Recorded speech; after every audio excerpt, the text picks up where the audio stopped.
Hi, my name is Michael Tapes and welcome to another edition of Tapes Talk. Today we start a multi-part video series about the Sony A7r II, the 42 megapixel camera from Sony that's generating so much excitement. Now I've got it here on a Canon 70 to 200 millimeter lens with the Metabones adapter so that we can make direct comparisons to Canon cameras by just unhinging, unmounting the Sony camera and mounting Canon cameras. For Nikon comparisons, we'll use the Nikon 70 to 200. We're going to be looking in part one of this video series at the dynamic range, the image quality of the Sony sensor at 42 megapixels. I have found it to be extraordinary, and I'm going to share my tests and methodology with you in this video. Part one on the dynamic range, the image quality of the Sony sensor. Let's get right to it.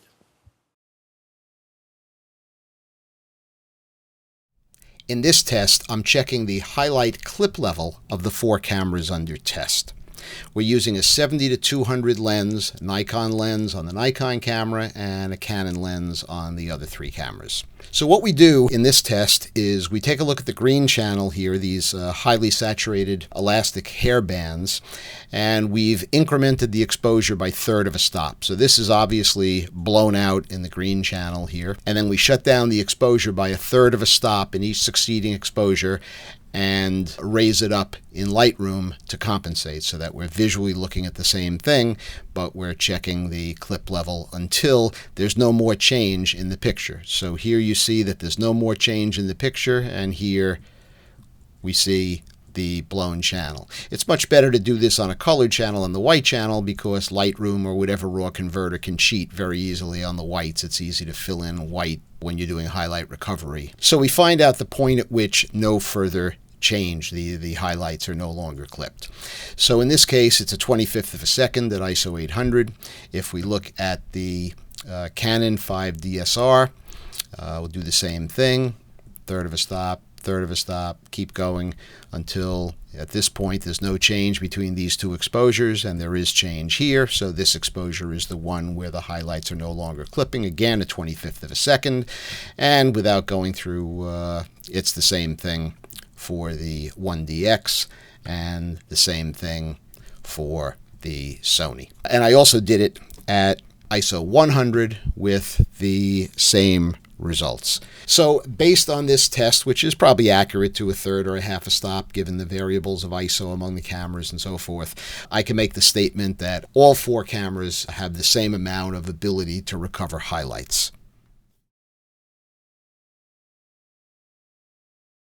To compare dynamic range, we set up this test setup of things I've used over the years.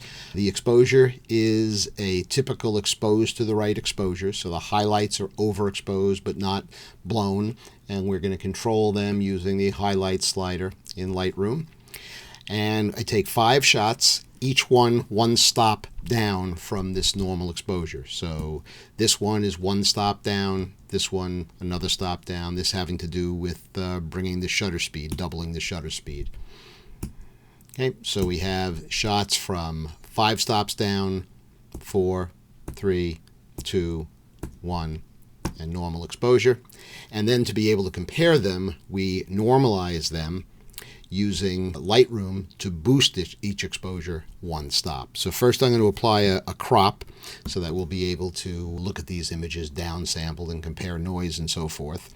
And then we'll go image through image, and this is the one that's 1 stop down. So I'll copy the highlights and crop by hitting the previous button in Lightroom, and then I'll hit the plus key 10 times to boost it a stop. So now these two pictures are equalized, the normal exposure and the one that was 1 stop down but now is pushed 1 stop, as we see noted there. And then of course the next one is 2 stops down, and we'll hit the previous button, so that copies the crop.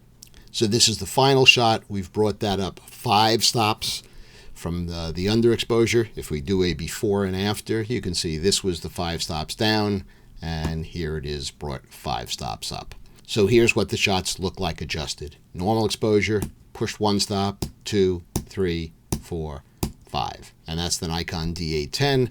And that's the camera we're going to start off with, comparing it to the Sony A7r II.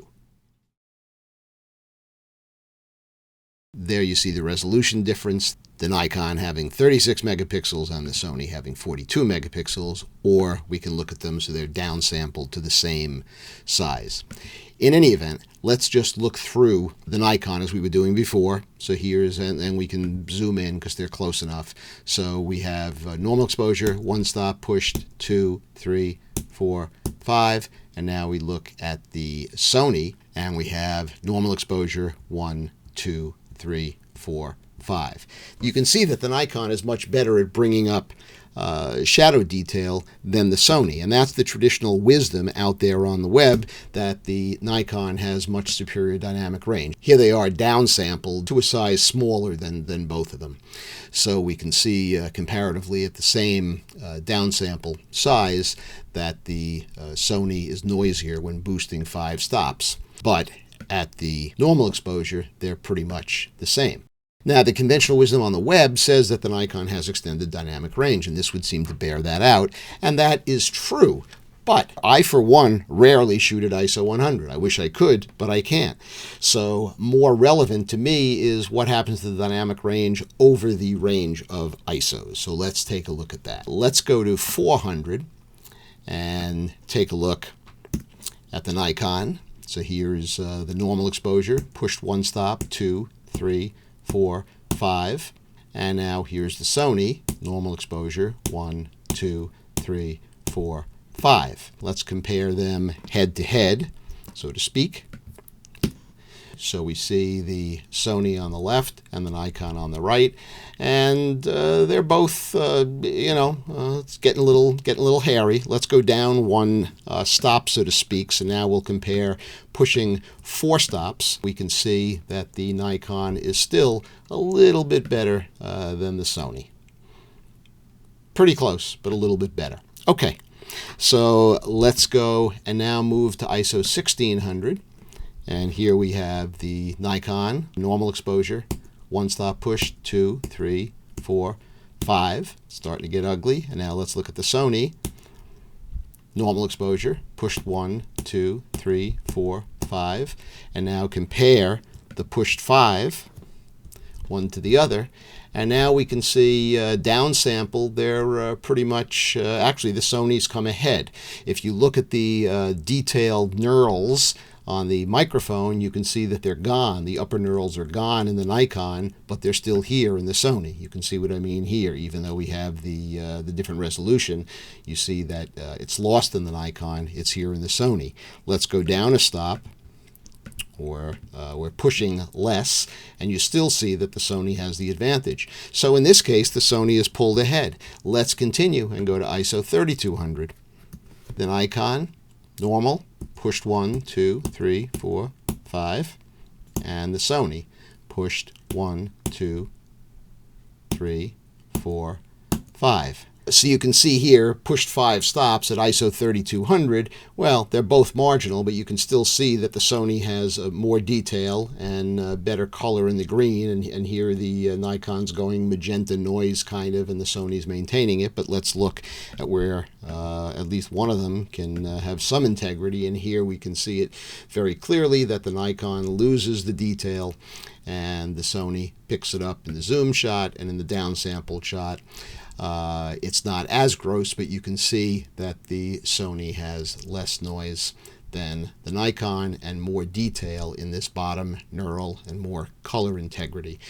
Okay, let's move up to 6400. Nikon and Sony. Okay, let's not worry about comparing at 6 stops, rather at 5 stops. Let's compare at 4 stops. And again, the Sony, this is downsampled, so the Sony is very far ahead in terms of the noise level and the detail it can maintain. Even the shape of the head, the hair in the background, and the hairs. Let me move this over just a little bit. You can see that the detail, all this hair, is lost in the Nikon. Let's bring it a stop. So this is 3 stops pushed, and we still see that the Sony is far superior in terms of its noise and detail. Look at the color, integrity, and so forth. So, bottom line, I mean, just since I have it here, let's quickly look at 12.8 and look at, just go straight for the comparison.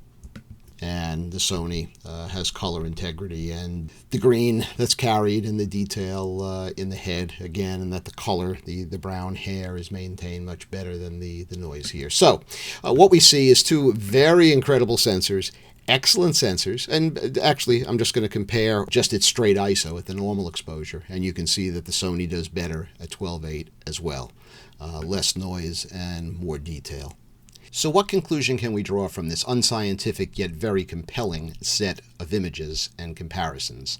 Well, in my opinion, we can certainly say that both of these cameras are extremely excellent in the terms of dynamic range. They both use Sony-designed sensors, but the Sony camera in this case has a newer generation sensor, and I believe the in-camera implementation is superior to what Nikon has done. However, Nikon remains the king of the hill in terms of widest dynamic range at low ISO. We saw that at ISO 100, but very quickly the Sony catches up at 200 and 400, and at about 800, if I have my numbers right, the Sony surpasses it, and then at high ISO the Sony just outclasses the Nikon, again in terms of bringing up very underexposed detail, but that's what we want in a camera. This is a very severe test. So two great performers, the Sony overall winning by far, the Nikon winning at low ISO. Depends on what your requirements are. In this section, we're going to compare head-to-head the Canon 5DSR, which is 50 megapixels, with the Sony A7R Mark II version. So to review the Sony, we see here at normal exposure and pushed 1, 2, 3, 4, 5, exemplary performance. And we look at the Canon, normal exposure, about the same as the Sony, pushed 1, 2, 3, 4, 5. Comparing the pushed 5 stops, we can see that the Sony excels at ISO 100. Because the difference is so dramatic, and there's never a real improvement in terms of the Canon, I've jumped all the way to ISO 6400, looking at pushed 5 stops, where we see, again, the head. If we see the hairline of the mannequin here, and we lose it in the Canon, obviously the noise level, the knurled knobs on the microphone, and so forth. So let's take kind of a different look at the comparison in this case, because the results are so dramatic. I'm going to lessen the severity of the comparison by going to 3 stops pushed at ISO 100. And we can see that the downsample, the Sony still has an improvement over the Canon. The Canon has more noise, as you can see, in the dark area, as well as throughout. The resolution is pretty much the same downsampled, and if we zoom in, we see that the Canon maintains its resolution, but at the expense of noise. So that's at ISO 100, pushed 3 stops. Here we see ISO 1600 starting to get a little worse. So the Canon's doing okay, but the Sony does better. Now at ISO 3200, again, only 3 stops pushed. So what we're seeing is the Sony has better noise integrity and is just a better performer than the Canon in this regard. Here we see ISO 6400, and that's as high as I'm going to go. We'll zoom in. Again, this is only pushed 3 stops, and we lose the Canon. And to keep things in the same perspective as we did the Nikon, here's ISO 6400, pushed 5 stops. So you can see the microphone stand is totally gone in the Canon. Drop down to 4 stops, kind of same thing.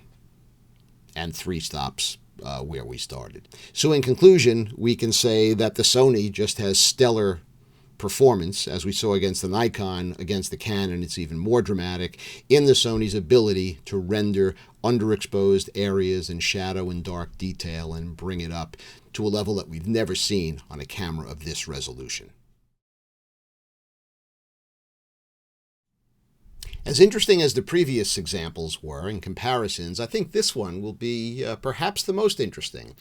I'm pitting the Sony 42 megapixel camera against the Canon 1DX, top of the line Canon with 18 megapixels. Now clearly totally different cameras, but the Canon is known for great high ISO performance. So let's see how it stacks up against the excellent high ISO performance of the Sony. Here we see at ISO 100 normal exposure, they're very much the same. Obviously, the Sony at 42 megapixels has all this resolution with no noise penalty versus the 1DX, which obviously has no more resolution. The crop is pretty much at the 1-to-1 limit of the 1DX. Let's move up to pushing at one stop. Looks pretty much the same. And going to pushing 2 stops, also the same. And now pushing 3 stops, we can see a little bit of noise coming into the 1DX, but still looking good, although this is ISO 100. And now pushing 4 stops, which is a lot, we see that the 1DX has kind of crossed its barrier. We've got color banding noise, and the Sony maintains its noise performance with its resolution. So at this point, the Sony-Canon comparison is looking like the Sony-Nikon comparison, except the Nikon was kind of 1 stop better than what we're looking at from the Sony. And pushing 5 stops, the 1DX gets even worse. But let's move forward to higher ISOs. Here we are at ISO 3200, pushing 3 stops, and the images look pretty much the same. Slightly different grain pattern. The grain's a little coarser on the Canon, a little finer on the Sony because of its higher resolution. It's maintaining its resolution noise performance, but you can see downsampled, the images are pretty comparable. Now we're pushing an additional stop, and we see the Sony noise is starting to gain some color. The green is losing some saturation. So the 1DX is actually a more solid image. Again, it can't get to the resolution, but at this point the resolution is so noisy it's not gaining you anything. So you would have to downsample, and the 1DX holds its own. And pushing 5 stops, the comparison is even more stark. If you had to use the image and apply some noise reduction and maybe downsample a little more, the Canon is actually a more solid image.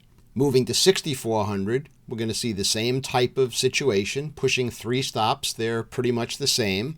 Pushing 4 stops, the Canon is pulling ahead a little bit. And pushing 5 stops, the Canon is clearly better. Whether it's usable or not is another question. So let's summarize by discussing each camera's dynamic range, strength, and weakness, and then taking a look again very quickly at ISO 100 and ISO 6400 normal exposure and pushed exposure for all 4 cameras together. The Canon 1DX, of course, is a low-resolution camera, and its strength in terms of dynamic range, which is what we're discussing here, is incredible performance at high ISO. The Canon 5DSR is the highest resolution camera at 50 megapixels. It has very good performance at low ISO, but over the entire ISO range, its shadow detail recovery is not that great, making its dynamic range overall not nearly in the class of the Sony or the Nikon.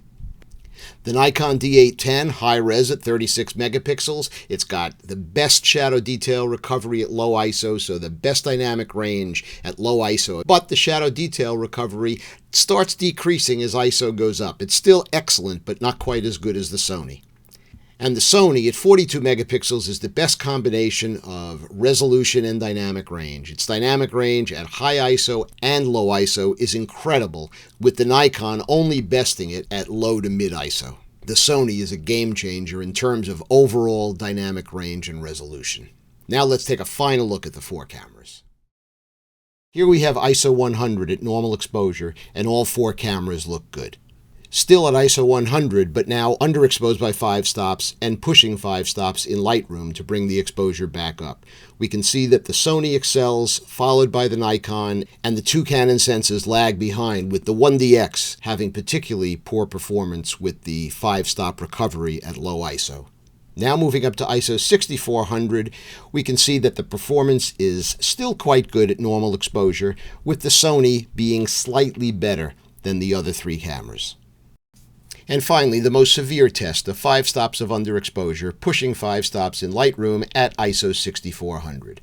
A real torture test for these cameras. The Sony obviously is leading the pack with the 1DX coming up behind it. And in fact, if you look at the Kodak film canister, it looks really good with solid blacks, even as compared to the Sony. And look at the circuit board. It's maintaining its black level and a certain integrity that even the Sony doesn't have. The Nikon and Canon 5DSR are trailing behind and simply don't have the highlight recovery at high ISO that the Sony and the Canon 1DX have. This is an extreme torture test, but it is very revealing in terms of what the Canon versus Sony sensors do, and specifically in their implementation in these cameras. And that concludes part 1 of our look at the Sony A7r II. I hope you enjoyed watching this as much as I did making it, and I learned an awful lot too. Hopefully I'll be doing part 2 when we take a look at other aspects of this very, very game-changing camera. This is Michael Tapes for Tapes Talk. Thanks for watching.